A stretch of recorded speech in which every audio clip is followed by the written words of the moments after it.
As business owners, entrepreneurs, family men, it's difficult for us to find the time to put together projects like these. Even though it's something we really want to do, unfortunately, taking care of the things we have to take care of comes first. However, because of viewer support for people like you, we're able to continue doing this. Please consider joining our Patreon and supporting the Burn and Return podcast.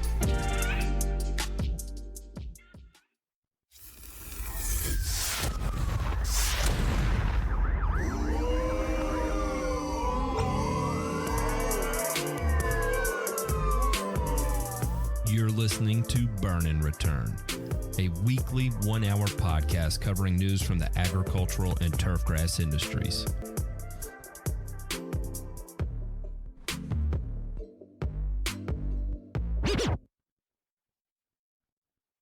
What is going on, everyone? Welcome to another weekly episode of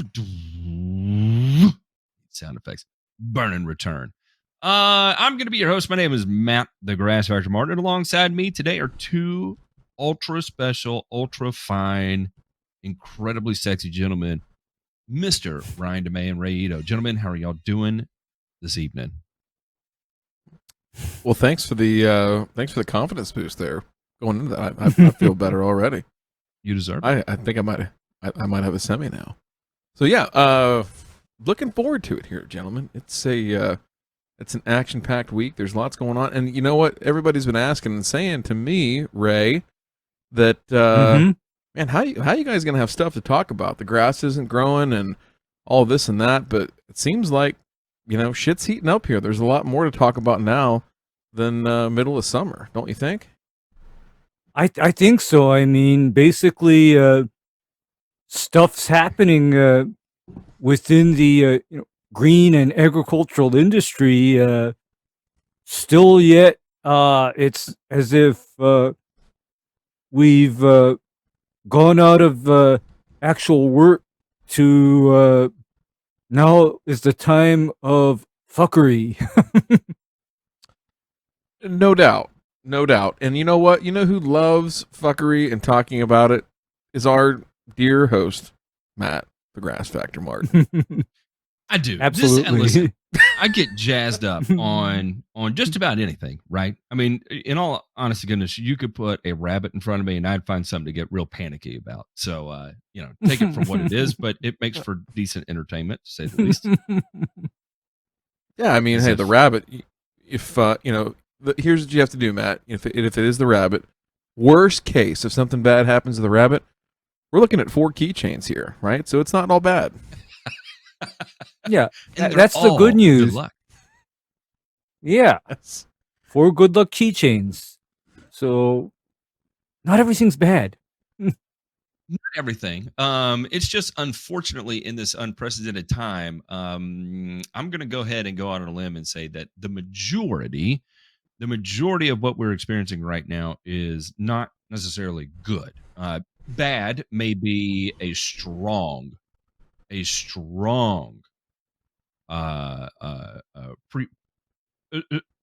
word to use to say it's all bad. It's just it's never been expected and it's scary. And when my fight or flight kicks in, I get real panicky, and I'm kind of in that fight or flight mood every time I open up and read the news about anything related to the green industry. I was at a pretty large industry event this week, guys. About 1,000 or so people, all turfgrass professionals, so golf, sports turf care, and the majority of folks there have no idea about what's going on in the marketplace. And I don't mean that to say like they're naive or they're idiots or anything like that. I just think everybody's so busy and wrapped up in the fact that they're understaffed or there's so much work or whatever it is that's going on in their own world right now that they're not able to look out 3 or 6 or 9 months and see that, again, is it all bad? It doesn't look good, but man, it's just, that's the scary thing to me, is that there's going to be a lot of people that don't heed the warnings, don't see the writing on the wall, and get themselves in a bad spot. So that was one of my takeaways from this week of, just going through it and talking to folks in a variety of different settings, budgets, revenues, everything like that, and not a whole lot of people are really clued in on what's going on. So it'll be interesting, at least here. I can say that for certain.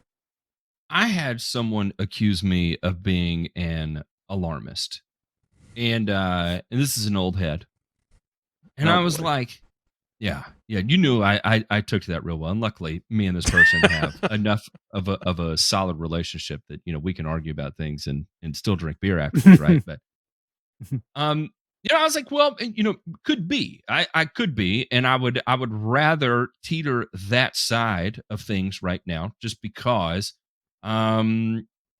it is not good. It may not be bad for everybody, right? Shortages may not be affecting everybody. People still may be able to broker some deals right now to be able to get some real deal supplies in. However, already, and this is according to our own surveys that are taking place in our Discord here, is that already we're seeing pretty significant shortages starting to creep in. When you have a major regional supplier talking about they only have 5,000 bags of prodiamine left, that is nothing compared to what these guys normally inventory. And more so, that is nothing compared to what these guys sell in a given pre-emergent season. And this is one of the major regional distributors. It is not a national brand, but pretty much big enough to be one, at least on the eastern half of the United States. And I'm not going to mention them by name. But that's a very serious thing that's going on. There's another, I would say a bit more localized to the Midwest. They have only a few. They have less than 1,000 bags available. Less than 1,000. That's one tractor trailer load. Gentlemen, there's a lot of companies out there that go through multiple truckloads and around. And if you think your state doesn't have one, you've lost your damn mind, because not only does your state have one, you probably have a city that has one too. And if that is your key distributor in your city and they're scooping up that much material, and the key distributor in that area only has one truckload of material, that is not good. So if that constitutes me being an alarmist, then by all means, I'm glad to be the alarmist. That's the thing that I don't understand why people. I don't understand why people can't just pick up the phone and call and say, "Hey, what do you have? What can you get me?"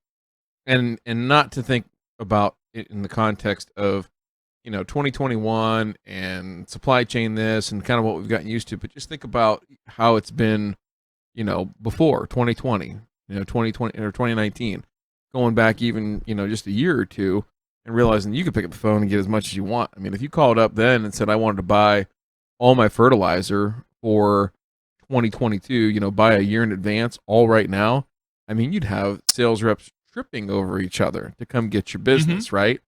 And now it's like, ooh, hey, how about we just talk about round one? Like, let's just get through that, and then we'll see where things are. Like, there's nobody, right, that's super jazzed about trying to sell you this. Now, if they are and they have it, great. Like, I do think that there are places that have some stuff socked away. I know that right now, to your point, Matt, these places that only have, very, very limited stock that's left, that pales in comparison to some of the national brands that right now there are blenders still making a ton of fertilizer for them, right?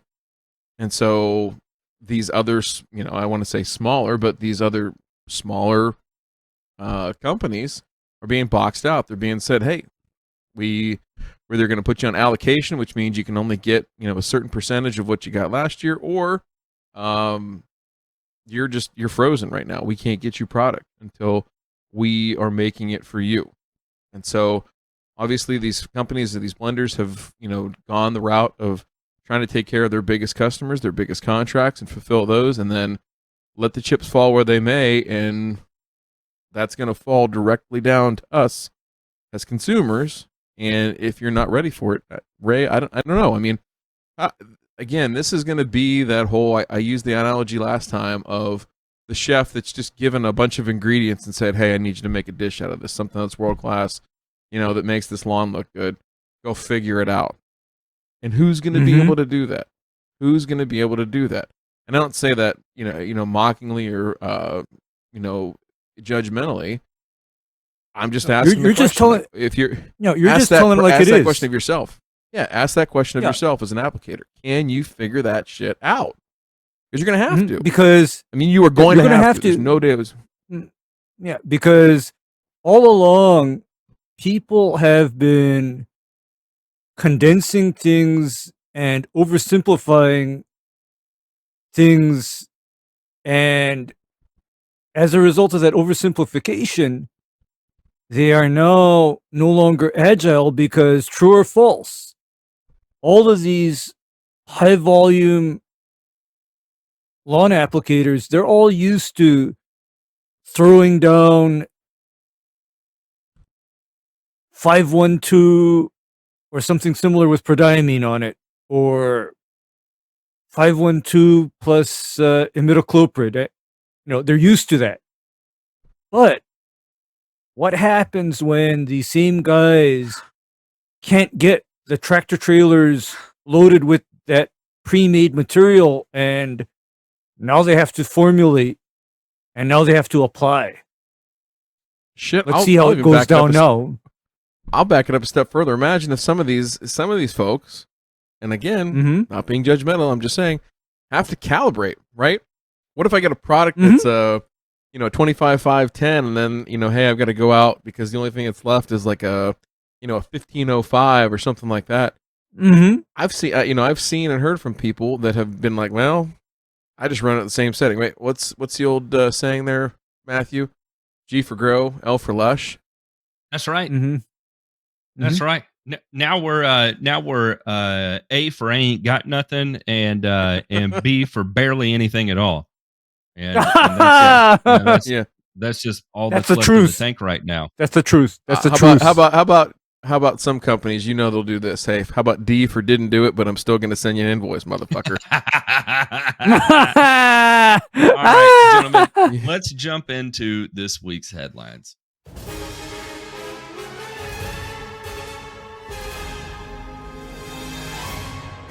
Nothing to fear here. This is just the news. Our first headline here is: the world is so desperate for manure, even human waste is a hot commodity.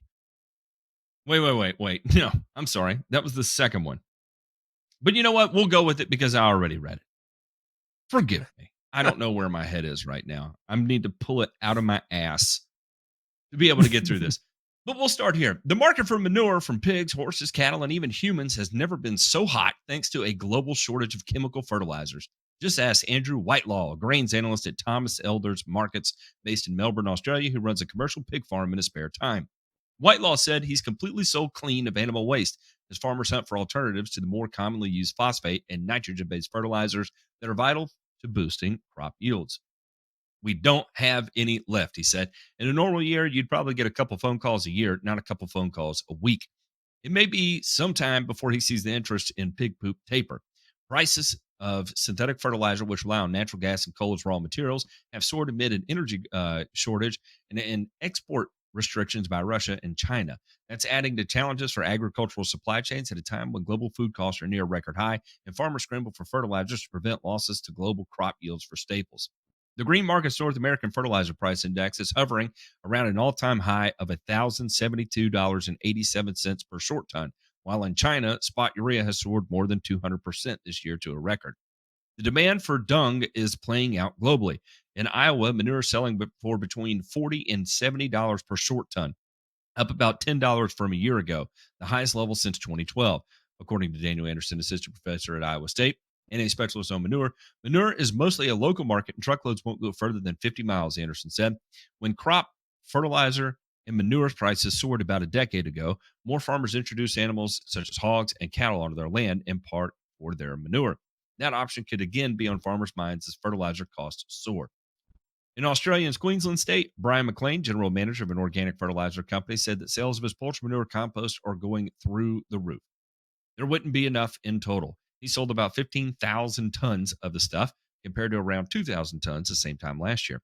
Not only in the UK, not only are farmers scrambling for animal compost, but many are trying to get their hands on biosolids.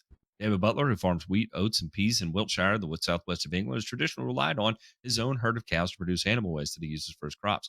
The arable area still requires significant tonnage of synthetic fertilizer.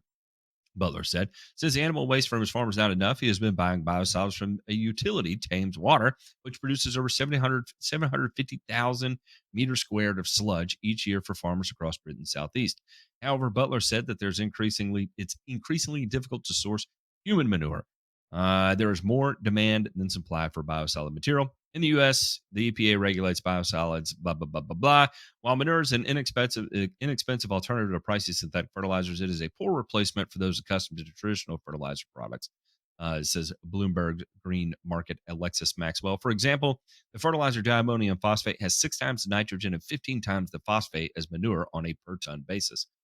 So here we see, and it goes on to say, they've now realized how much better off they are using organic products. They'll be making it a permanent thing in their rotations. Potentially, maybe. We'll see how that ends up playing out because we came from a time where that was predominantly what we used, and then we moved to synthetics. Are we going to go back there and maintain the same level of output? Again, I'm not against using organic fertilizers. I think there's some definite advantages there, but there's also some definite disadvantages there. And, it comes down to your management styles to make it all a reality. But what's most important in the topic du jour here is that, boys, what happens when you run out of conventional fertilizer?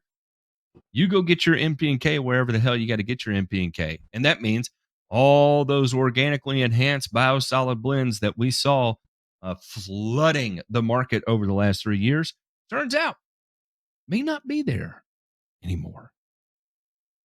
Yeah, you run out of the top shelf stuff, and then you're down to the well liquor, right? And then finally, at some point, you're into that peach schnapps that's been in the back of the liquor cabinet since '94, Ray. Right? We've all been there. But no, this is the thing that was striking. Put an ice cube in there, right? It'll be fine. Thin it out a little bit. Ugh. God, I don't even want to think about that right now. Anyhow, tastes like Kool-Aid that you would never drink, but hey, it's time. So the thing that was striking to me about this article was just how, again, global perspectives, looking at Europe, looking at Australia, and looking into the United States here domestically, just how again the demand is surging here. And as we've talked about now for a number of weeks, just again, this is somebody thinking, hey, I can pivot to here, right? I can't get synthetic fertilizers, right? Whether it be NP or K, so I'm going to pivot over here and do this, and predominantly ag market, but certainly I think you're going to see it turn to that turf market. You've already seen, and again, we talked about it a little bit, but didn't get too deep into the wormhole, but a number of these organic manufacturers that are trying to make that pivot seem easier and more palatable, Ray, a little bit, on the price point of saying, oh, hey, look, you got this bag over here and it's X dollars, and you got this bag over here at Y dollars, and it's a lot closer now, so why not use it, right? Why not use it? Well, but okay, here's the thing. I have a specific prohibition against manure or biosolid-based products in my program. It's specifically prohibited. Why is that? Hygienic and actually environmental reasons. Number one. Cool. Go on. Okay. Number one. I don't know what else is in that biosolid type material. Number two. Can you imagine me making someone's neighborhood smell like how the Alawai Canal smelled back, say, in 2006? Not happening. Yeah, it probably smells like a Tour de France rider's butt crack after, the Pyrenees stage. Exactly. And something about even the Pyrenees stage that gets me every time. and even something like An ass crack too. I mean, a poultry manure based product, I cannot imagine bringing that into a neighborhood either. That's a no go. you know what the thing about all this is we talk about the here and now, and watching people start to make these value judgments. But I will be very interested to see, and I certainly hope it doesn't cause a problem. But in different markets and in different places, pro applicators, right, in turf especially, bringing this into the marketplace. And I'm not talking like, nature safe or something like that. I'm talking like biosolids and stuff like that. Is there going to be a place where they bring them to the market and it causes a problem, right? Yes. And I'll tell you how we're going to know about that. And that's going to take us right into our next article here. I don't know if you teed me up for that, but I mean, it is absolutely perfect for how this is going to play out. It reads like this. Researchers awarded $1.9 million by the EPA to study potential risks from pollutants in biosolids. A team of Johns Hopkins researchers in the Department of Environmental Health and Engineering, a cross-divisional department under the Whiting School of Engineering and the Bloomer School of Public Health, has been awarded roughly $2 million from the EPA to study contaminants in treated sewage sludge or biosolids. The team led by Karsten Prass will identify and measure organic pollutants in biosolid samples, trace their movement in agricultural runoff and leaching, and quantify their uptake into food crops. Using advanced modeling approaches, the team will also estimate people's health risks due to exposure to these compounds through farm contact and from eating food grown with biosolids. Since the banning of ocean dumping in 1991, biosolids have been increasingly applied to agricultural land, forests, parks, golf courses, home gardens, and lawns. We know very little about the organic chemical contaminants in biosolids. This information is critical to the development of strategies to understand exposure to potential public health risks. Biosolids are created during the wastewater treatment process, blah, blah, blah, blah, blah. Biosolids can also contain a variety of pollutants. Some of the main offenders are per and polyfluoroalkyl substances, or PFAS, which are found in nonstick cookware, carpets, food packaging, triclosan, an antimicrobial found in personal care products, and unmetabolized pharmaceuticals. That being the most frightening aspect of all of this to me. Use of organic chemicals like PFAS and antimicrobial chemicals has dramatically increased over the last 10 to 20 years. The regulation of biosolids is so far almost exclusively focused on pathogens and inorganic contaminants such as metals, right? You have to do a heavy metal analysis whenever you produce an organic fertilizer, and you're testing for things like cyanide, arsenic, all that fun stuff, right? Utilities and states need information on these pollutants to ensure that they are processed, handled, and used in such a way that minimizes potential harm. The research has implications for consumers, farm workers who may be exposed to biosolids through various pathways. It has a star-studded team of Keeve, Natchman, and Thomas Burke. I honestly don't know who they are, but I'm going to look into who these guys are. That's for sure. They'll advise the project and lead the team's advisory board, which includes representatives from the biosolid industry, farmers and farm associations, and regulators. Our project has a solid foundation in the laboratory, but we will directly engage with stakeholder and regulatory communities beyond the scientific community to ensure our research can inform waste management-related public health interventions. Arming consumers and regulators with information can make biosolids safer, but Prass says it can also help inform what goes into consumer products in the first place. We need to think about the chemicals we use in our household and industries that are potentially problematic, why we use them, whether we really need them, and can we just take them out? So, interesting here. I'll tell you that $1.87 million to research this is not a significant amount of money. But it's a start, and I don't know who will be the lobbying groups against this, but I would be willing to bet there's going to be significantly more money than $1.87 million to fight this from proceeding, or at least whatever's determined from it from seeing the light of day. Listen, I don't know the answers to all this. Obviously, the research is still ongoing. There's a lot of anecdotal stuff about, and I wouldn't even say it's anecdotal. There have been instances of PFAS contamination. There has been instances of pharmaceutical contamination. And specifically the pharmaceutical thing freaks me out, right? Because if whatever your wastewater treatment facility cleanup process does leaves behind all the Depakote and whatever, a fraction of the population is all hooked on antidepressants or whatever is in the waterways, and all of a sudden, now we're being selective serotonin reuptake inhibited all day long. It's kind of creepy. Or we think about it from the standpoint of these advanced MRSAs and shit like that, right? That are we constantly being exposed to microdoses of antibiotics, or all this could come out and the only thing we see out of it is that occasionally we have a little bit of a high heavy metal load, but outside of that, nothing is really making it through to any kind of excess.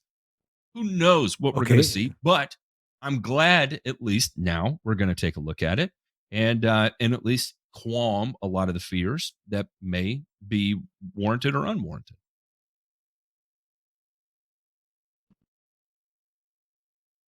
Talk to me, Ray. What are you Hey, say listen. Ray, yeah, go ahead, Ray. Okay, here's my, thoughts as far as what could potentially be coming through a wastewater stream. Number one, birth control pills. Number two, as you said, the psychiatric medications. And number three, antibiotics. And by the way, a lot of our pharmaceuticals, my understanding of the chemistry of a lot of our pharmaceuticals is that a lot of our current pharmaceuticals are fluorinated. And by fluorinating them, that has the effect of decreasing metabolism of that molecule via living things, like, for example, fluoxetine. What that is Prozac, which is an SSRI, and its backbone is fluorine. And you know what human half-life on a Prozac is, Matt? I don't. I honestly don't. Over a week. You take a Prozac and it's going to be circulating in your system for over a week. For example, very popular antibiotic, ciprofloxacin, Cipro. That's very commonly used for, killing off infections that are serious. That too has a very prolonged half-life, and it basically resists degradation and metabolism. So that's just, a small example of what ends up in wastewater. And when I say resistant to degradation, it also resists degradation via the aerobic and anaerobic microorganisms that are normally used in a wastewater treatment plant to reduce various contaminants. So I see this as something that's very important to look into, find out what exactly is surviving the current wastewater treatment processes. I mean, I'd want to know. I think that's a worthy question to answer. I think the other thing here too is, just as we found with manures and best practices and things of that nature here over the last, dozen to 20 years or so, is what are the best practices? So they talk about, plant uptake and how much is actually metabolized by the plant in terms of this particular N. So I'm assuming that they're going to use radioactive labeled N and try and figure this out. But insofar as you've got people that are probably making applications that are, I'm going to guess, significantly higher than they need to be in order to lose this stuff, or because it's so cheap, or this or that or the other thing. The thing I was thinking about here was maybe it's a good thing that the demand's going up on this stuff and the price is obviously going to go up as a result, because I would venture to say that what they'll find, just as far as rates, timing, and just the best practices of the stuff, that people are probably putting down way too much for what they need. Just as we Way found too with much. other, Right. mhm. And may I also add at the wrong time? I was Because going to say that's part of it. yeah, because wrong rate, wrong time, your application is all wrong from that point on. Because what would typically happen, like for example, if you apply a biosolid or sludge to crop fields or even lawns in the late fall, is all that phosphorus or a lot of that phosphorus and nitrogen that you were hoping to benefit from then waits for the snow to melt in the spring, where it then all runs off the land.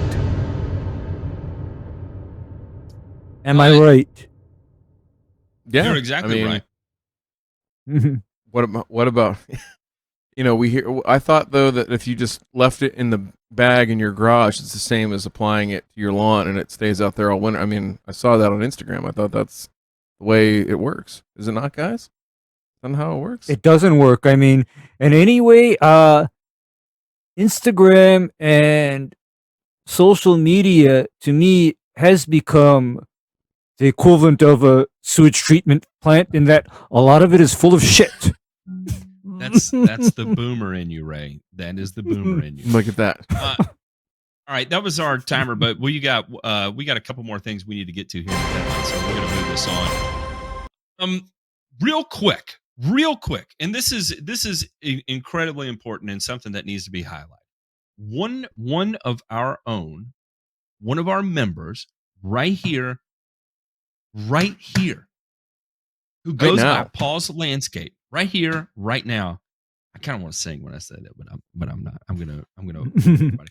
One turf technician of the year for 2021. So I want to give a big round of applause for Paul's Landscapes for absolutely blowing it out. And I think this is important, because one, it's difficult in this industry to get recognized, right? And number two, not everybody is going to enter into this and get so psyched about it to be able to leave a lasting impact. And that's exactly what he did. He worked his ass off. He put his head in the books. He learned as much as he absolutely could, and he's being recognized for it. And I don't think there's anybody more deserving of it. So kudos to you, sir. Absolutely, congratulations. Definitely. Hey, listen, a guy that took their book of business, Ray, exponentially higher, right? And that to me tells that the guy has the management chops. He's got the desire, the will to win, so to speak. But tells me he's smart, right? And I think, I'm not going to say that, we're any shred of a reason that he did. I just like to think he likes to spend time here with us and the group that we have here. But again, can't go let this go by without being recognized. It's certainly something that we like to surround ourselves with high performing people that do a great job, and this is just evidence of it, gentlemen. You're in great company, right? And there's us three shitbags. If Paul comes to us for entertainment, then we're doing something right. That's all I'm going to say. That is my target demographic right there. So we're winning somewhere on this front. Absolutely. Congratulations, Paul. Congrats, we're going to Paul. kind of blow through this real quick, but I think it's important to go ahead and at least bring up this article here. And it says farmers ask U.S. Justice Department to investigate fertilizer price spikes. The group, which has more than 6,000 farmer and rural members, alleges fertilizer companies are setting prices not based on basic supply and demand, but rather on the price the farmer is paid for their commodity crops, which is kind of interesting. But I'm going to skip down here and talk about the consolidation of the U.S. fertilizer industry. Since the 1980s, consolidation of the U.S. fertilizer industry has shrunk the sector from 46 firms to 13. Two companies, Nutrien and Mosaic, control 93% of the North American potash market, according to a 2020 report. Other dominant firms include Yara USA and CF Industries. There's a potential in the way this industry is structured to really exploit farmers. Ben Pratt, Senior Vice President for Public Affairs at Mosaic, denied that fertilizer companies set prices and said that current spikes is due to curtailed exports from certain nations, including China, and strong global demand, among many factors. The other three top fertilizer companies did not immediately respond to requests for comment. The DOJ also did not immediately respond to requests for comment. The Biden administration has pledged to take action on the agricultural sector consolidation, which farmers have long said squeeze their profits. The DOJ recently investigated allegations of price fixing by the largest poultry companies, leading to several indictments in price manipulation in the cattle market. Secretary of Agriculture Tom Vilsack recently said his department would also look into seed patents. And, I think that consolidation thing is very, very important to touch on. And I kind of made some notes on this, right? So Nutrien was the merger between two gigantic, huge powerhouses, right? Agrium and Potash Corp joined. And that merger gave Nutrien $20 billion in spending capital. $20 billion in cash. And what did they do with that money? They bought up a metric shit ton of companies. And even if you had a good pipeline of products, regardless of what you had already developed, if you had a pipeline of potential products coming on, they were scooping you up. And this is everything from biologicals. Oh, who was the humic company that had the ultra thick humic from out west? I cannot remember. They have they've kind of fallen off a little bit since Nutrien bought them. Ultra. Yeah. Yes. It was very thick, and their whole manufacturing process was taking that leftover humic sludge and reintroducing it back into the product. I can't think of who they are off the top of my head, but for instance, that was one of their big purchases. Well, I say big. And the whole reason they bought them, and this was according to the sale documents, was purely because of the products they had in the pipeline. Well, guess what? Those products they had in the pipeline never saw the light of day, never made it to market.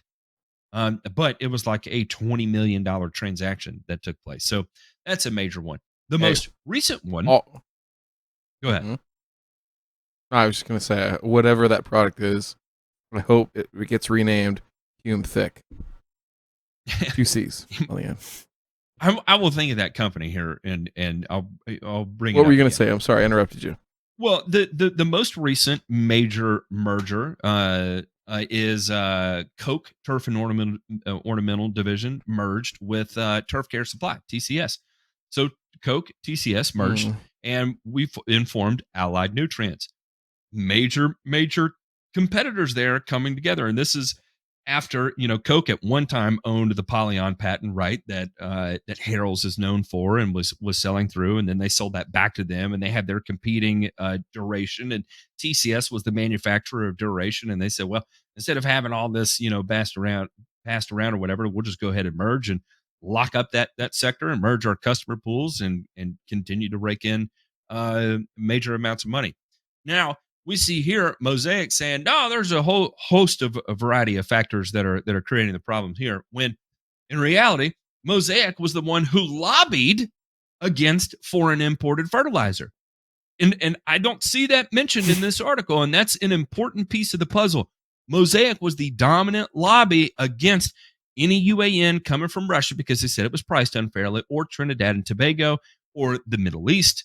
And also led to what happened with Russia too, saying they weren't going to do that. So, is all of this fixed? I don't know. I don't have a crystal ball. I can't see it or whatever. But there's been a lot of pieces of the puzzle that were put into place that allowed what we're going through right now to be as exaggerated as it is in terms of availability. So I don't feel comfortable saying that, yeah, they orchestrated this whole damn thing. There was a lot of pieces that had to fall into place. So again, I don't think it's conspiratorial that they're price fixing in the commodity space, but I can see why they could think that because of the centralization of power and the monopolization that's taking place within the industry, and it leaves all of us fucked, for lack of a better word. It was so eloquent, and then right at the end. Demonetized. Oh well, yeah, that was my takeaway too on the article, was just the consolidation in the marketplace, and I think, personal opinion, right? That's what we're here to share is there's no way that this isn't somewhat cooked a little bit, right? There's no way that market forces and the invisible hand are at play here, and everything is just all hunky dory. I mean, there can't be. Like what? Okay. Let's talk about this real quick because I know we're back up against it on time on this segment. But look at what Nutrient did with the mines, right, in Canada. Like, can't tell me that. Hey, listen, I understand maybe they weren't profitable, Ray. Maybe that they had antiquated equipment and things like that. It didn't make business sense to keep those open. But you can't tell me that somebody wasn't like, oh yeah, boys, price is only going anywhere but up. Right, and we're gonna make sure that the prices go up by clamping down on the supply. Behind the scenes. Hopefully, we don't get caught. Hopefully, everybody is too freaking stupid to see what's going on because this is a tale as old as time. Buy something up and then shut it down. And watch the price go up on that commodity. And then you can justify your price increase. No doubt. And I think, it's something I just saw, and we'll get it on here for next week. But, something that we've been talking about of what's it going to take for people to notice everything like that. Like, listen, nobody gives a shit that somebody's True Green plan went up $250 for 2022.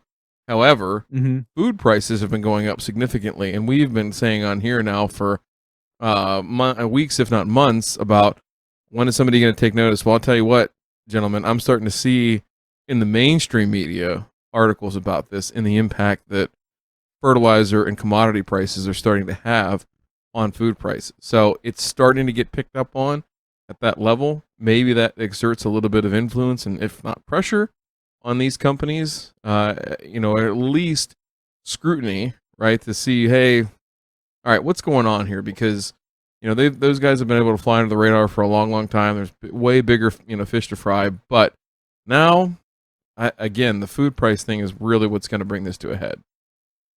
I think so, too, because we, in countries like the United States, we don't have a good excuse for scarcity, I don't think. And even for me personally, food should be relatively abundant because all the restaurants and hotels are still shut.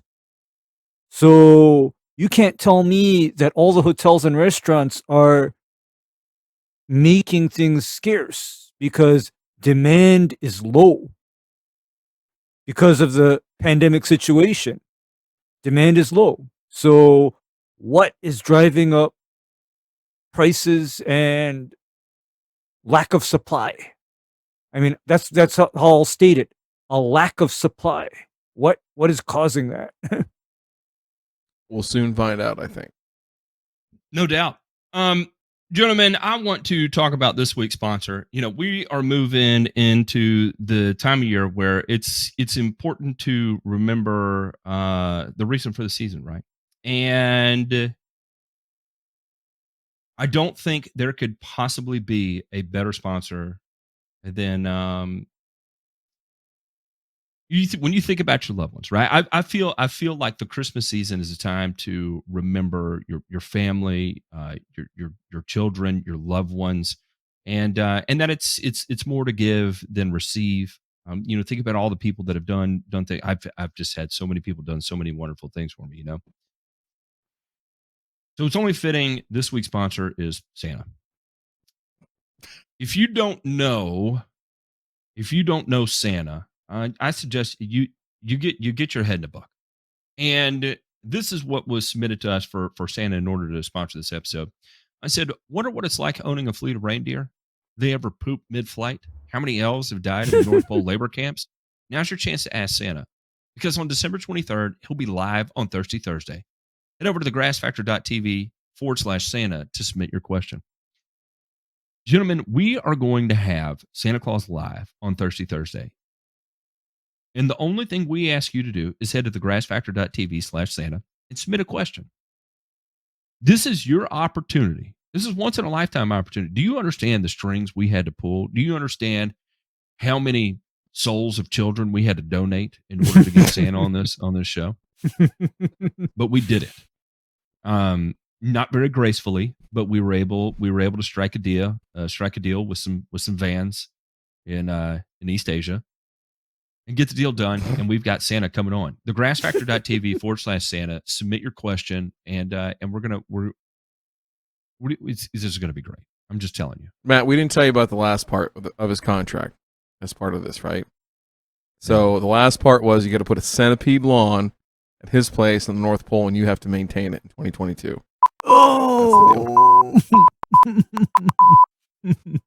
It's been real, guys. He's on.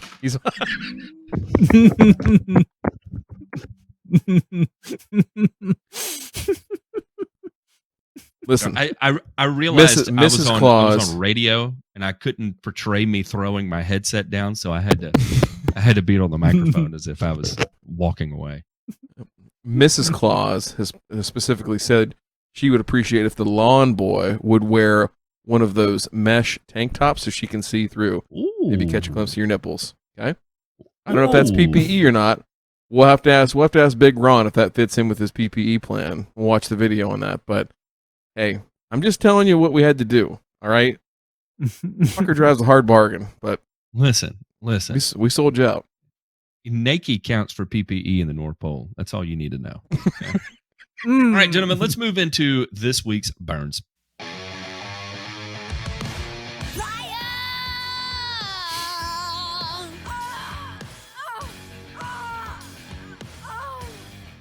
Yes, that is correct, Sheila. And in the first one here, I wanted to talk about was an article that came out from our favorite friend over at the Asian Turfgrass Center.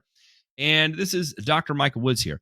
He says, zoysia, water use and fact checking. And the whole reason I brought this up was that we had a comment from someone one night that said, why do we not recommend more environmentally grasses that are more water tolerant? And what was recommended was buffalo grass as one of them, and some not even a hybridized or vegetatively derived, but an improved common species of Bermuda grass. And so I thought this would be interesting. Here we've got zoysia, and as you'll see later on in the article, we're also going to talk a little bit about buffalo grass. It starts like this. I saw an article in the Global Golf Post that states zoysia grass requires less water than Bermuda grass. I guess there's not much fact-checking in golf industry magazines, but that egregious error would have been corrected had the article been fact-checked. For example, have a look at Bermuda grass and zoysia grass applied with the same amount of irrigation. And here we have a top to bottom of Bermuda grass, zoysia grass, and buffalo grass. This is 45 days at 30% ET in negligible rain. That's only after 45 days with restricted irrigation treatment. It's obvious that Bermuda grass is requiring less water than zoysia. And then a month later, Bermuda grass is still green with limited irrigation. And at this point, zoysia has left the competition. And here we go down to the next one. Again, we have zoysia and buffalo grass. Both have left the competition, as a matter of fact, and Bermuda is still chooching. These grasses perform the same limited irrigation in Florida too. As we can see here, after 8 months of drought, zoysia on top, Bermuda grass bottom left, and buffalo didn't even establish. So, in what we said in that one, in that comment suggestion that came from the listener was that any of our newer, improved hybrid Bermuda grasses are going to outperform our other warm season grasses, whether it's touted as a drought tolerant, improved common variety or buffalo grass.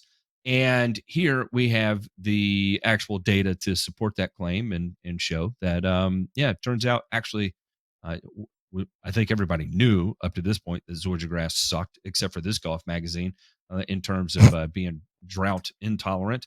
And if anybody thought buffalo grass was your counterproductive ultra point because it roots to the center of the earth and back, well, turns out it doesn't like dry weather either. So I don't know. I thought it was interesting. I thought it was worth bringing up now that we have a data set. I mean, I'm not going to comment here on, Ray sees this more frequently than I ever have and probably ever will. But I will just say this is that from the dogmatic view of turfgrass management, right? There are so many of these things that people say, and doesn't it sound really intoxicating though, guys? Like, oh hey, I got the edge here for you. It's zoysia, and it's more water. They say it with all this. You're giving me anxiety right now. You're giving me real anxiety. But there's all this. There's how much of this stuff do we hear though? How much of this stuff do we sit and cut up on? Right, every week. Shit tons of hype and bullshit. Yeah, hype and bullshit, and yeah. That's the part that gets me is that again, and we're probably guilty of it too. But I guess all it means to me is that when you say something like that, either know and be able to point to the science, or go fuck around and find out. Even like something like this, even if you can't regulate ET, right? You can put these species under drought stress in your own situation and just find out, right? And so if that's the kind of stuff that needs to happen to prove a point, we should be doing more of that as an industry. Less water, less fertilizer, zoysia grass. Okay, here's the reality, though, is they do have a point, because my experience with zoysia is that you can dry it out, starve it, etc., etc. However, it no longer looks green at all. If you can market beige or white-colored lawns to your customers that also don't tolerate a lot of traffic on top of that, then go for it. You have my blessing, because the reality is zoysia under poverty situations will look like those pictures from that Florida research site, right, Matt? It'll look like that. But here's what happens when that gets a little bit of water. It comes roaring back. That is the truth. It does come roaring back. However, what I always tell people about zoysia is that you'll have a hard time killing it, but between it being alive and being totally gone, it's going to look like absolute crap.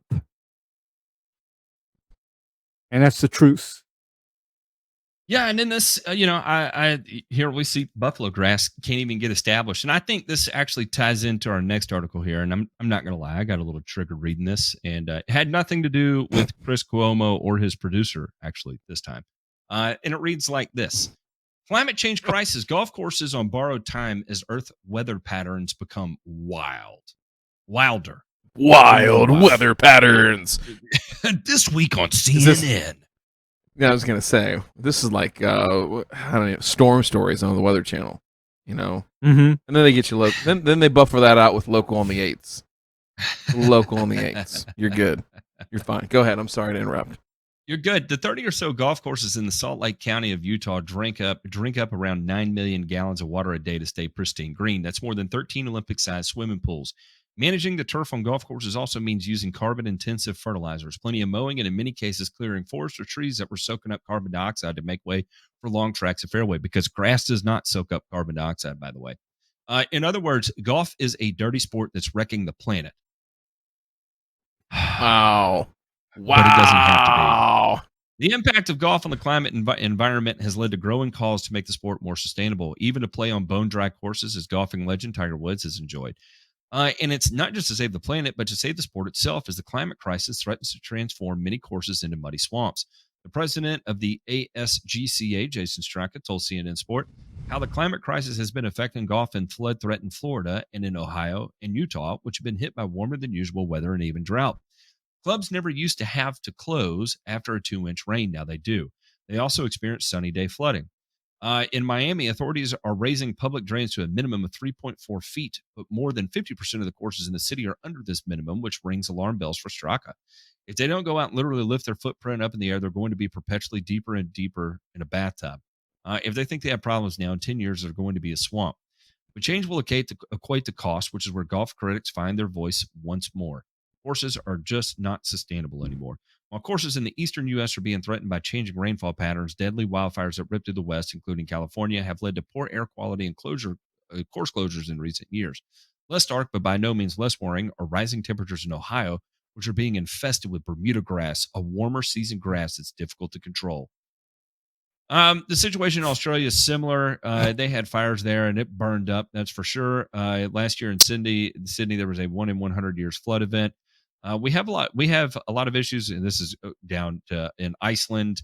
A renowned Icelandic architect and founder of Eureka Golf, a company committed to mitigating climate change through golf, told CNN how greater frequency of water freezing and thawing cycles in colder northern hemisphere climates are becoming a real danger to courses. We have a lot of issues with frozen water and a lot of flash flooding repeatedly throughout the winter. It's allowing that to happen without the water eroding the land. Winter kill through the turf suffocation under ice cover is a greater threat and increasing. This causes financial damage to courses that are opening in spring with dead turf. Solar panels and robotic mowers are one particular option because they've saved a total of 1,080 tons of CO2 and cut the usage of 1,000 liters of diesel. Back in Iceland, the country is measuring the carbon status of all 65 golf courses through the Carbon Par project, the first golfing nation to produce such an account. The method that is being used to produce this estimate, hopefully others can use that going forward. To improve, you have to know where you stand.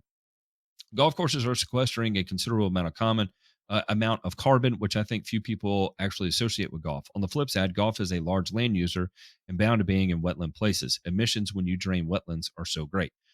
Forests, peatlands, deserts, and tundra can all absorb and hold stocks of CO2. Of all the carbon held in land-based ecosystems, around 34% could be found in grasslands. Data from the World Resources Institute shows that's not much less than 39% held in forest.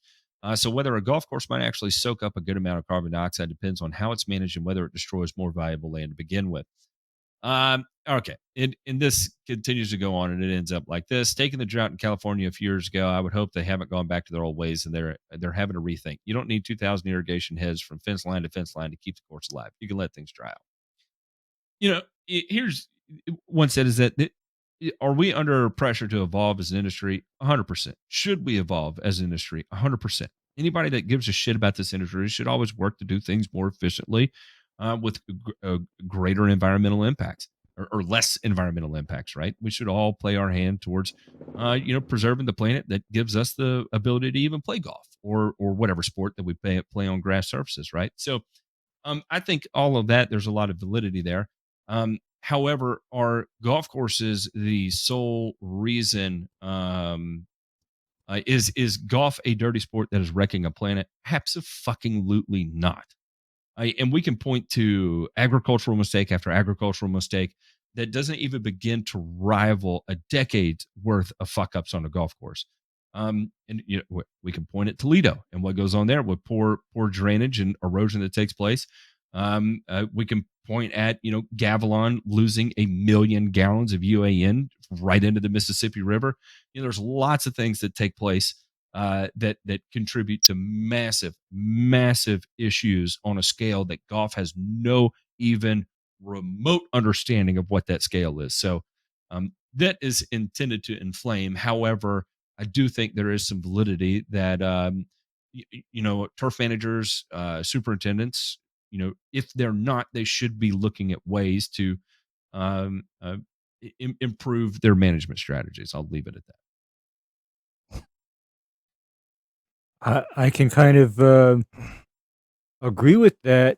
And first of all, and that's like a good segue, or that was a good segue from our previous article, because choice of grass actually kind of determines the environmental impact of a golf course. Because, for example, what I'm going through locally is how we here in Hawaii got sold a bill of goods regarding what's an appropriate grass for golf courses. And Ryan, do you know what that bill of goods was? What's that? Seashore paspalum. Yeah. We were sold a bill of goods because Seashore paspalum requires high levels of irrigation to maintain it versus Bermuda. And that I'm not making this up. Dear Micah Woods came to that conclusion himself. Mm-hmm. And so here's what typically happens. When a golf course either has to reduce their irrigation or else their irrigation system has some malfunctions that affect the ability to distribute water on the golf course, what typically happens to them is the C-sharp paspalum fairways and greens soon get taken back over by Bermuda grass.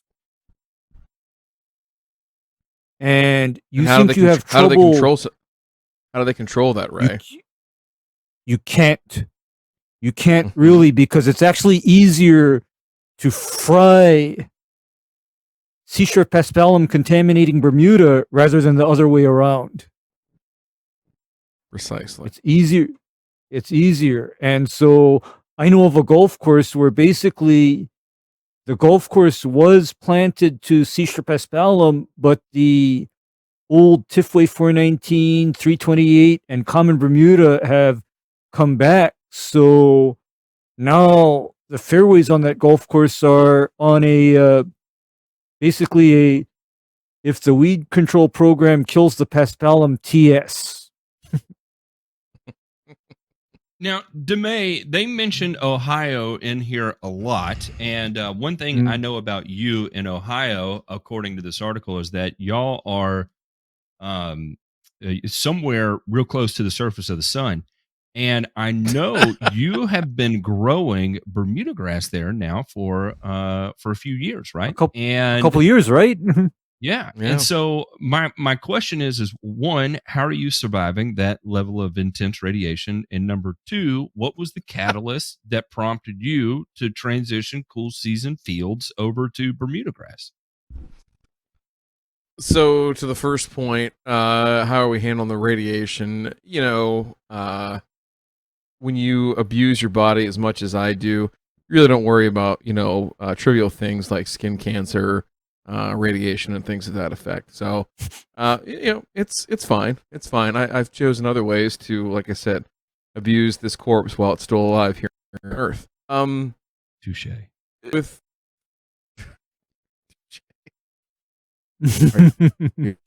are we in the Matrix right now? I don't know. All I know is that I've abused my meat bag as well too, so I can identify. Your meat bag.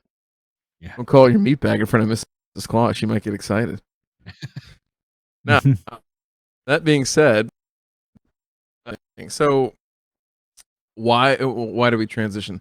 The first answer is, it's not getting any cooler. I actually saw a really cool graph here, and the way they put it together, it's not misleading. Could be done a little bit better. I'll see if I can dig it up real quick. But basically, what it was showing was historical temperatures each month since 1948. I think here in Columbus, Ohio, and we were anywhere from as few as like 2.7 all the way up to over 5 degrees on average warmer than we were, just whatever 60, 70 years ago. And so that just tells you the story that hey, how come Christmas isn't green? Or, how come Christmas is green and not white anymore? Or how come it is blazing hot in June where it used to be kind of comfortable? It wasn't terrible here. So, things of that nature to where, why are we planting Bermuda grass? Well, it does fine here. It does what it needs to do. It's got every opportunity to have, the type of growing season it needs to have. It's not too short. It's also not very long, but it does what it needs to do.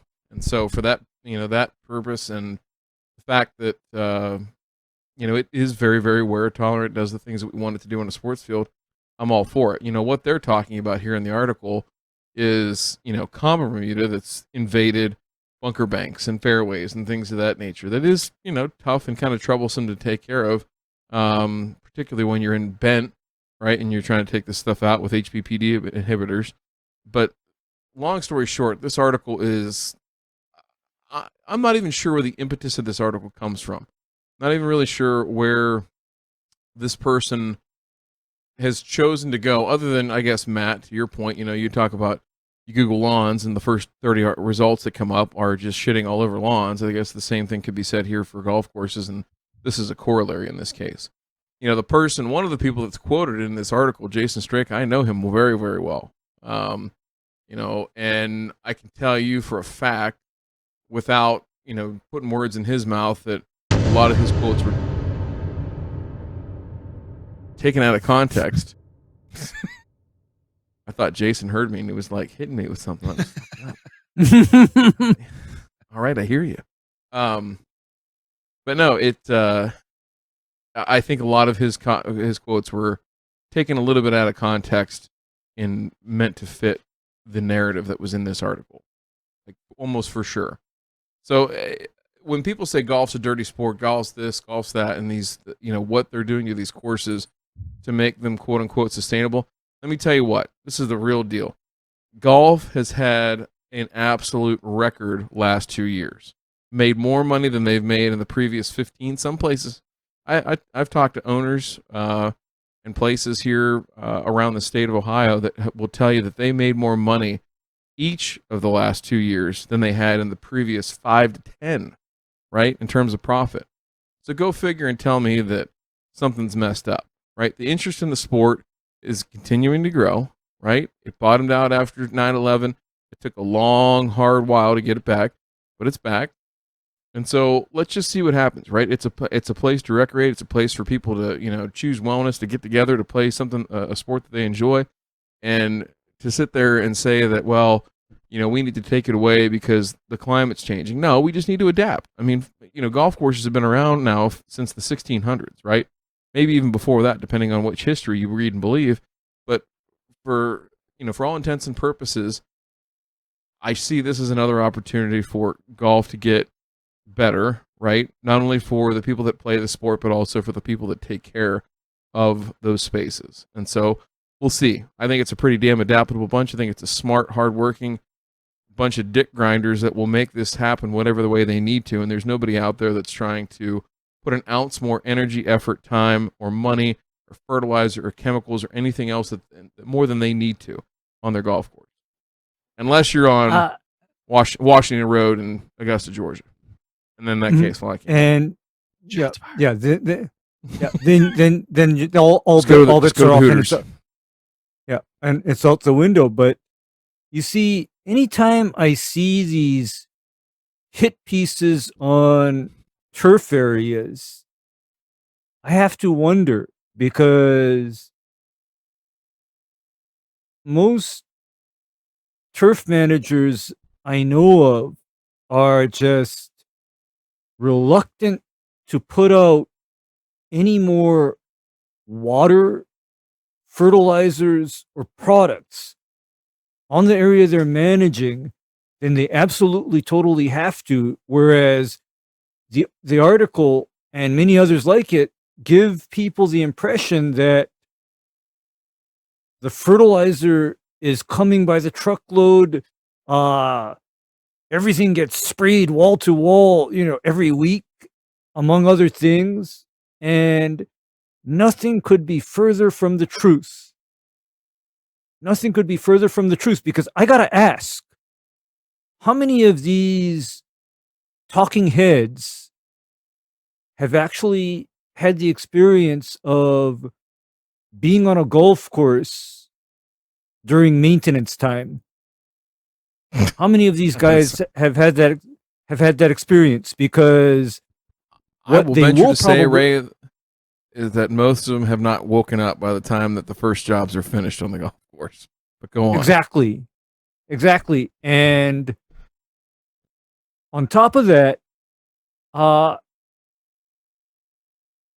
idea that a golf course just waters like hell, no, not true, because all the golf courses I know of are literally keeping the water down to a bare minimum, which is why, for example, here in Hawaii, the Seashore Paspalum is failing because it's not drought tolerant.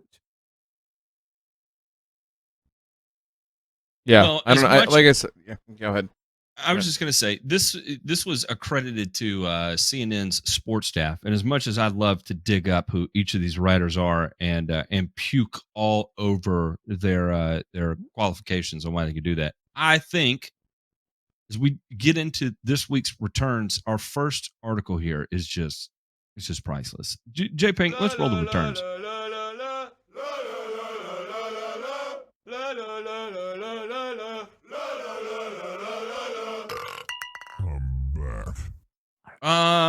This is not from CNN sports writer staff, but we have how golf is doing more to protect wildlife than ever before. Jim Pavinetti is expecting a visitor. The guest hasn't booked the tee time, but for the past 5 years, around May 31st, he has materialized, even accounting for leap year. Pavinetti checks his desk calendar, May 31st. Sure enough, the black-crowned night heron shows up. Pavinetti is the superintendent for Fairview Country Club in Greenwich, Connecticut, about 30 miles north of New York City. The only sounds of life here are natural ones: cicadas humming, dragonflies whizzing, bees buzzing, ducks splashing. Tucked away along the state's borders, the 18-hole course's enchanted, flowering bushes appear animated by an opera of dusky-winged butterflies and beetles. A glossy black lake completes the fairy tale setting. Pavinetti estimates Fairview has 86 wildlife species, not to mention an array of flora. You can walk over to some of our viburnums when they're blooming and a whole bush is buzzing. There's a honeybee in every flower. But 14 years ago, you would have found it difficult to spot a lone mallard. What changed? 1,600 miles away in Houston, there used to be a 178-acre, 18-hole public course known as Clear Lake. To retain water during hurricanes like Harvey in 2017, the city decided the land would be better served as a floodplain. The holes have been converted into hiking trails and ponds that hold hundreds of millions of gallons of water. A few holes are submerged in a stormwater retention pond. In an aerial view, you can just make out the contours of imaging where a flagstick would have stood. After the 2008 recession, it seemed many courses would go the way of Clear Lake. Audubon magazine published an article entitled "Bye Bye Golf Courses, Hello Nature Preserves." Naturalists delighted that this ignored a fundamental aspect of the golf course. It's predicated on nature. Back riding with Pavinetti is like being on a safari. His open-top utility vehicle rips and roars and dips as we take hills and turns, blah, blah, blah.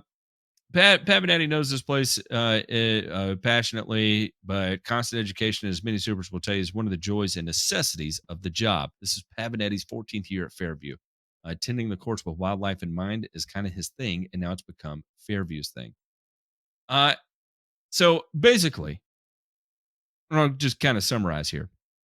What Pavinetti has done is taken the concept of how do you convert a golf course into a functioning tool and a green space, right? So, I guess the putting at the forefront environmental stewardship, and he did this through a lot of things. He did this through plant selection. What do they call here? Environmental stewardship is the middle name of most superintendents. It's not that we try to take over for Mother Nature, it's that we cohabitate and try to make it better. If it were up to superintendents, courses wouldn't be quite as green or lush. If it were up to groundskeeper, they would be much more natural. However, many courses have found a way to do both. They use anyway. This goes on and on. I highly recommend people to read this, and the whole reason this needs to be highlighted here is that it paints a perfect example of the evolution of the industry as it's taken place. Right?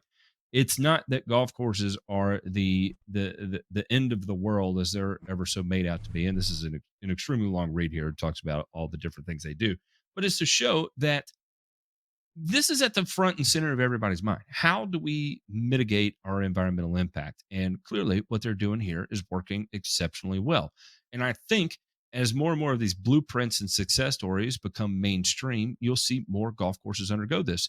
But you have to remember that it's a different way of thinking for a superintendent, right? And we have to train ourselves. We have to learn ourselves. We have to train through peer relationships, through trade organizations. All of these things have to catch up, and we have to have these success stories to be able to implement these things. Because remember, at the end of the day, you fuck up on a golf course, you're looking for a new job that quick. So there's no room for error. There's no margin for mistakes, and you're at the mercy of your members, right? So if you are going to implement these things, you have to do so successfully out of the gate. And as we see more and more of these, then I think you'll see more and more superintendents make wildly significant changes on their golf course that benefits everybody. Am I talking out of my ass here? No, Nope. it's become a big deal because it is a big deal. It's not like, and the thing is, it wasn't like the EPA or PETA or the Sierra Club or anybody went to these places and says, "Hey, you need to do X, Y, and Z." These guys and gals have taken it upon themselves to do this and to create this. And I'm gonna tell you what, like, if you get down and dirty in the industry and the guys and gals that are doing it, that it's like it's a nationwide thing. I mean, there's people in literally every state. One of the best ones, actually, Matt, is in Tennessee. I think in the Chattanooga area, actually. A guy that is what is that? Paul Carter at Harrison Trace, I think is what it's called, something like that.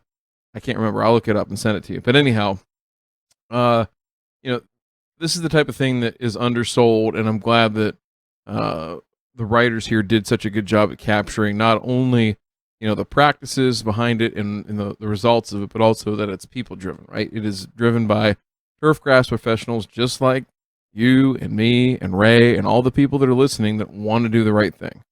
If you're a shitbag that wants to go out there and break the law and do stuff that's dumb, hey, we're not the same kind of people.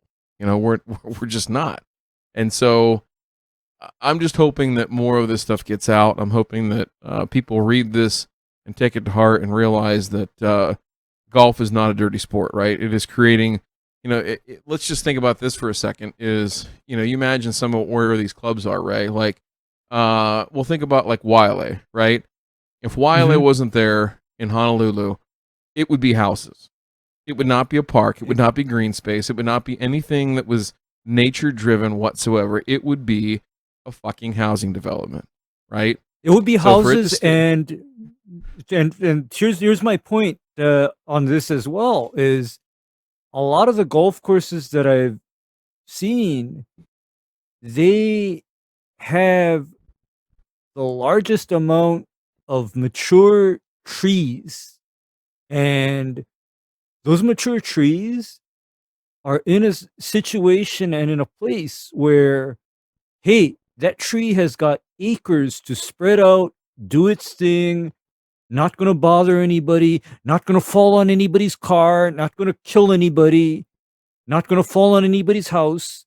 And so that tree is allowed to be a tree.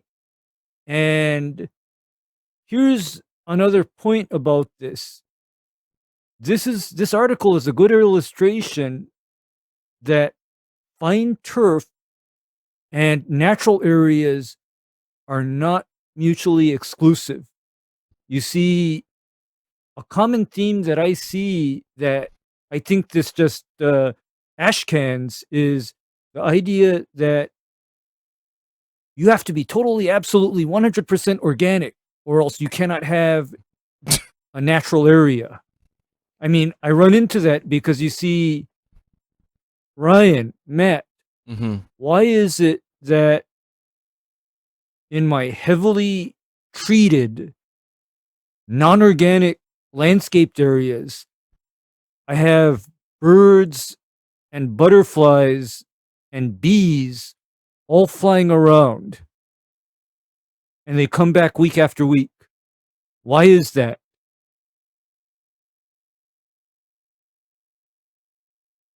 They love your scent. They love your musk.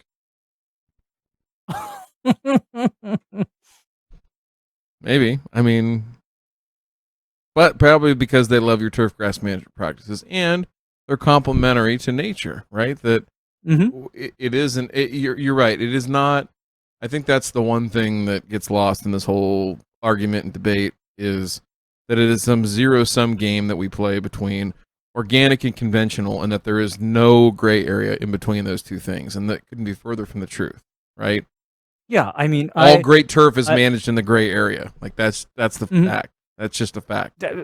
That's just a fact. But then it keeps on getting pounded into everybody's head that if you manage an area conventionally, you're a monster. You're killing the bees, you're killing the birds, you're killing the butterflies. And nothing could be further from the truth. Because no, go ahead. Because my experience has been over the years to be totally opposite of that.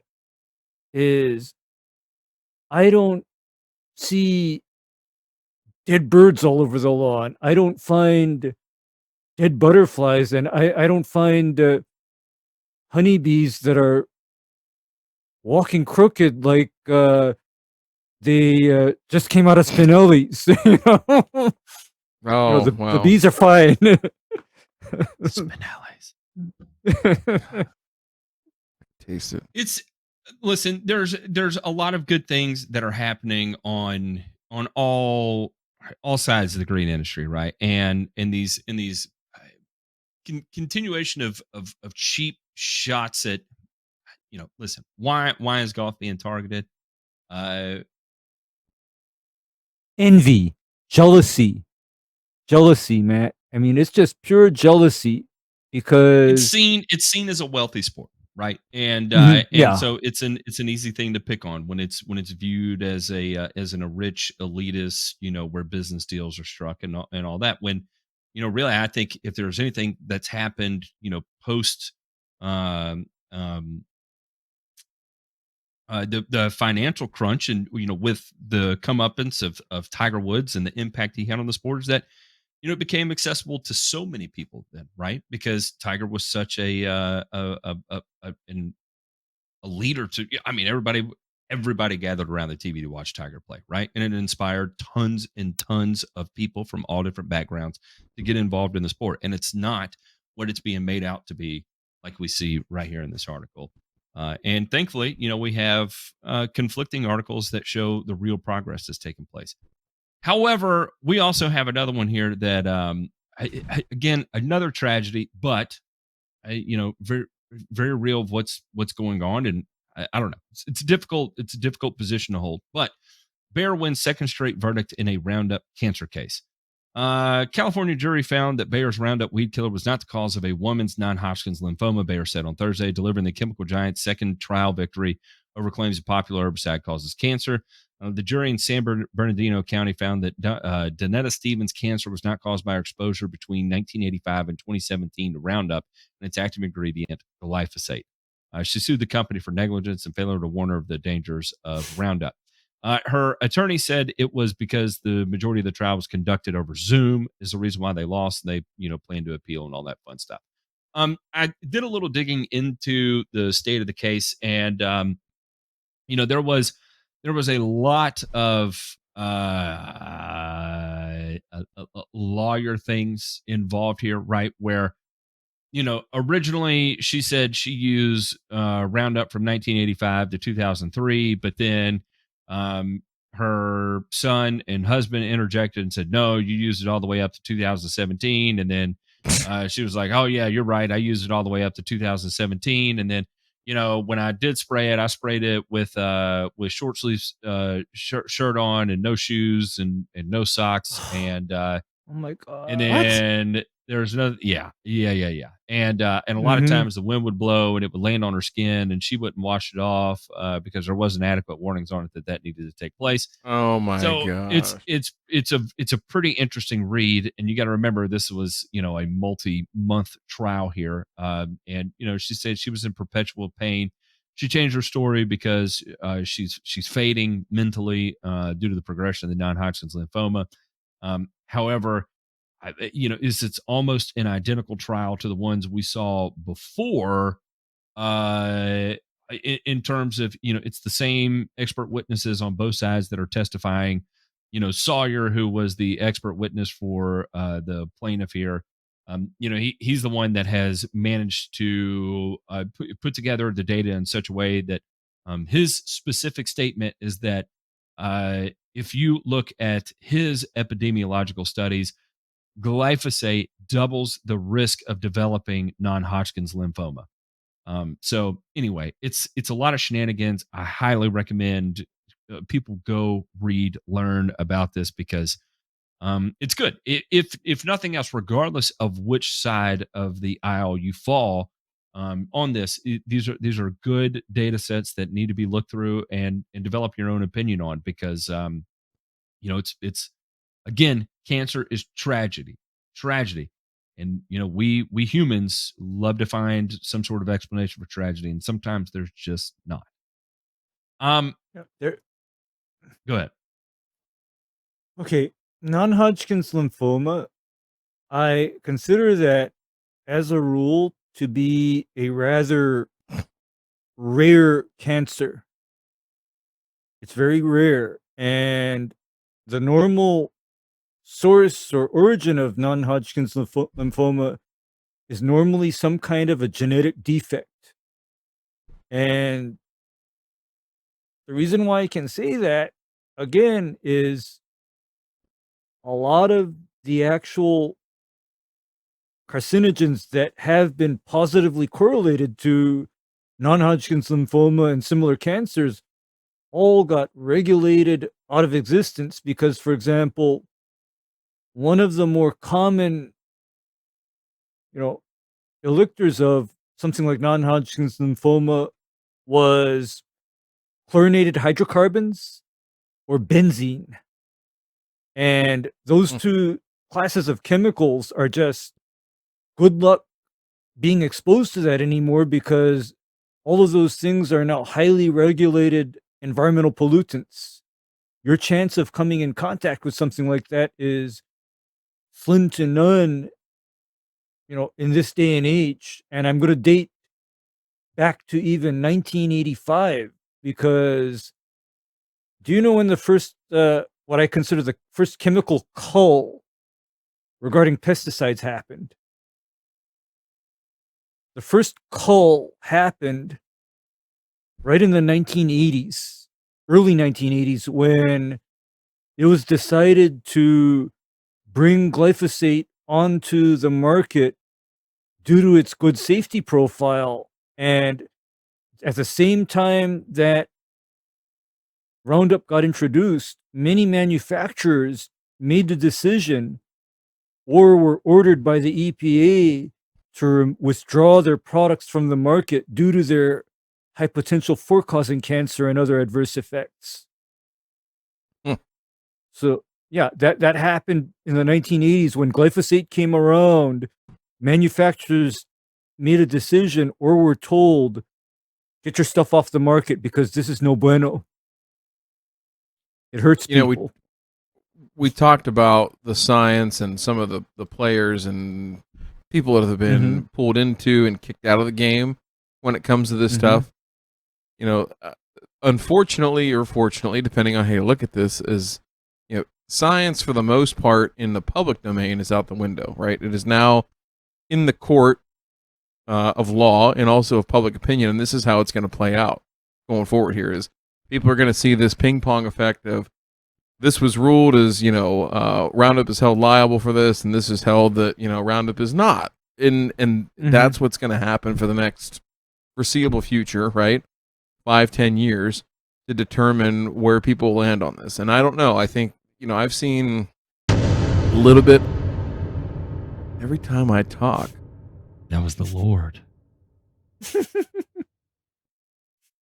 Really? Yes, Ryan. What? Talk to the good people about glyphosate. I just thought this was going to be some other Lord that was showing me how to spray the weeds in my beds and kill all my palms and plant material. It was. That was not the Lord. That was Lord Santo.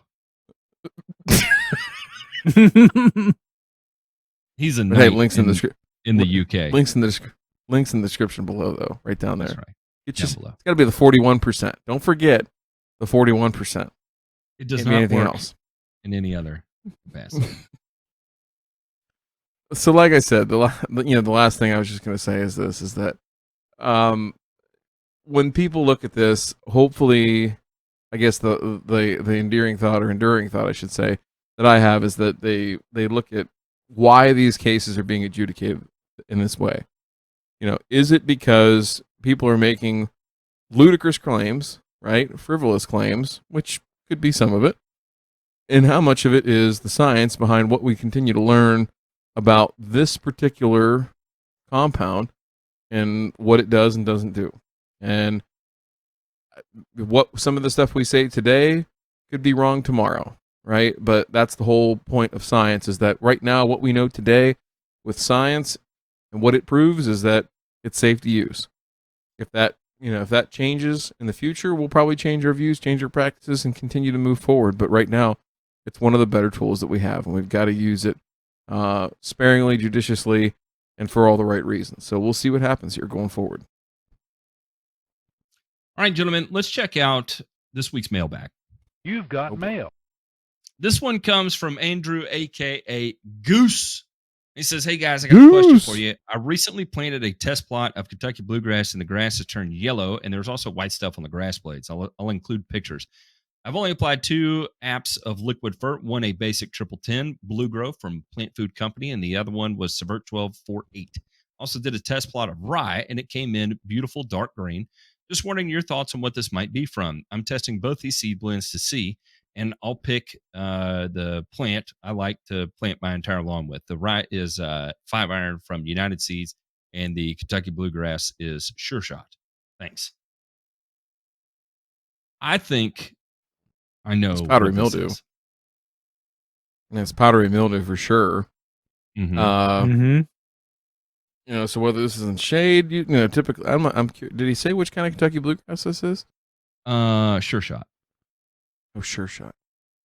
Okay, blueberry, Blue Note, New Glade, Blue Note, and Midnight. Okay.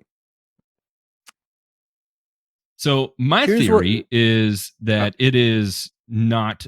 I think this got hit with frost and freezes, and the perennial ryegrass he has is just more tolerant of it, and the rest of this is the bluegrass is just checking out prior to the perennial rye. It could be that. It could just be a maturity thing right there, because especially with that particular blend, with that Sure Shot, those are not particularly strong early germinators, right? So if he did get a frost and it was something where that bluegrass had only been up for a couple, 2-3 weeks, Ray, maybe he got dinged up a little bit, but for sure he's got powdery mildew. So that's number one. You got to know that that's susceptible to it, and take care of that from a fungicide standpoint, particularly when you're in susceptible conditions. And then secondarily is, I don't know if he said, did he fertilize it at all? Did he say anything about fert? Yeah, he did 2 liquid. With the blue, the blue. Yep. Yeah. Okay. Hit it. Here's the thing. Hard. Here's the thing. Is this kind of a product is intended as a supplement to a baseline program. Right. I mean, what's their favorite saying is pounds on the ground, because if you apply this stuff at label rates, you're actually not applying very much NP or K. You're actually applying a lot less than what I would be doing in terms of a growing of new grass. I mean, this is a fabulous supplement for established turf that's already on a solid agronomic program. I mean, don't get me wrong, this is good stuff. But in order for me to utilize this as a fertilizer for baby grass, I'd probably be applying as much as a quart per 1,000 square foot per application. Not this 5 ounces per 1,000. I'd be hitting it a little bit more hard. Well, you heard it here, folks. The Ray does not endorse the heavy petting of growing programs. Ray wants the honeymoon foreplay right into the paint the walls white sexcapades of growing programs. That's how he wants to roll. So keep that in mind. Yeah, because with the growing, I've seen so many horror stories from somebody either not fertilizing or doing something cute when what they need is pounds on the ground. I mean, yeah, my idea of a grow-in program is the little "Do not disturb" tag on the door, right? Is It's Kentucky pound time. bluegrass different than perennial ryegrass in that, as far as like you grow in nutritional requirements? Definitely. Yeah, it needs that extra thrust, hip thrust. Well, yeah, a little It bit needs of some hip thrust. thrusting. Needs a little Close. thrusting. Got it. On the back end, like you can spread out perennial ryegrass a little bit more, but I would not run the same fertility program side by side and expect to see similar results. It's not like that's not if I was trying to do what this gentleman is trying to do, Goose, what I would do is try and make sure that I have an applicable fertilizer program for each one of these grasses to evaluate it under ideal conditions. And ideal conditions does not mean that we treat both of these the same, right? You know, Ray would treat his future wife much differently than he treats Sheila. Let's just be real here. That's a fact. Exactly. I mean, yeah. You see, my actual life partner. No, honey. No coconut shrimp. We're going to the rib place.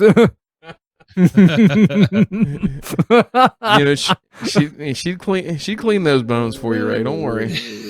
That's right. That's right. Gentlemen, we're going to wrap this up. Thank you, everybody, for listening in. Don't forget, Thursday, we've got Turfology on Thirsty Thursday. And also, submit your questions to Santa, the grassfactor.tv/Santa. Submit it on over there. If you enjoy our content, you want more content, we have movies and movies and movies worth of content before and after the show. You can head on over to patreon.com/BurnerReturn. We thank you all for the support, and we will see you on Thursday. For the Patreon members, we are headed over to the Discord to go pick this week's title. We'll catch y'all on the flip side.